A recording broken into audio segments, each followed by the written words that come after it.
మెదక్ జిల్లా టెక్మల్ మండల పరిధిలోని ధర్నాల గ్రామంలో వరిధాన్య కొనుగోలు కేంద్రంలో కొనుగోలు వేగవంతం చేయాలని, రైతుల ఖాతాలో డబ్బులు వెంటనే జమ చేయాలని ప్రభుత్వ యంత్రాంగాన్ని రైతులు డిమాండ్ చేశారు. ధర్నాల గ్రామంలో ఉన్న కొనుగోలు కేంద్రంలో వరిధాన్యం పోసి నెలలు గడుస్తున్నా కొనుగోలు వేగవంతం కావడం లేదని రైతులు వాపోతున్నారు. తాము 6 కాలం కష్టపడి పండించిన పంటను ప్రభుత్వం నిర్లక్ష్యంగా వివరిస్తోందని, సమయానికి లారీలు రాక, వాతావరణంలో మార్పుల వర్షాల మూలంగా ధాన్యం తడిసి ముద్దయ్యే కొద్దీ ఆర్థిక భారం మీద పడుతుందని రైతులు వాపోతున్నారు. ఇదివరకే నీరు లేక సగానికి సగం పంట వరి ధాన్యం కొనడానికి వెనుకాడుతుందని రైతులు వారి బాధను ఎవరితో చెప్పుకోవాలో అర్థం కాక కన్నీరు మున్నీరవుతున్నారు. రైతుల కేంద్రంతో పోసిన వరిధాన్యం తొందరగా కొని రైతులకు న్యాయం చేయాలని కోరారు. అంటే వాళ్ళ ఇష్టం వచ్చిన వాళ్ళు రాజ్యం నడుస్తుంది అన్నట్టు, వాళ్ళ కన్సైట్ ఉన్న వాళ్ళు వాళ్ళ ఇష్టం వచ్చిన వాళ్ళే పెడుతుంది. నువ్వు వరి కోసి ఎన్ని రోజులు అవుతుంది?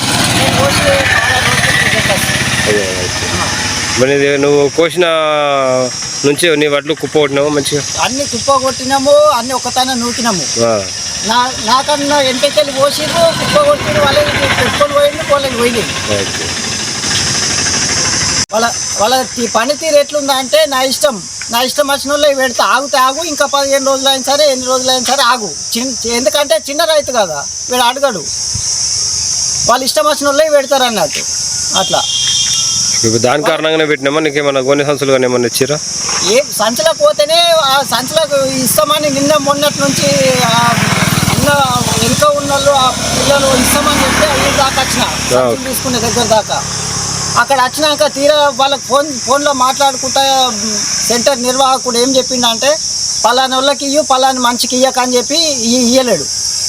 ఓకే, అంటే మీకు ఏమన్నా ఎలాంటి గొడవలు ఏం లేవు కదా? గొడవలు కాదు, అది ఏంటంటే వాళ్ళు ఇష్టం వచ్చిన వాళ్ళే ముందు పోవాలి, వాళ్ళకి పోవాలి అన్నట్టు.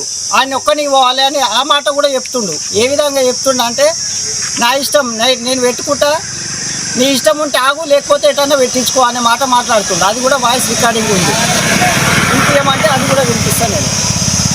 ఓకే, రైట్, ఓకే అన్న, థ్యాంక్ యూ.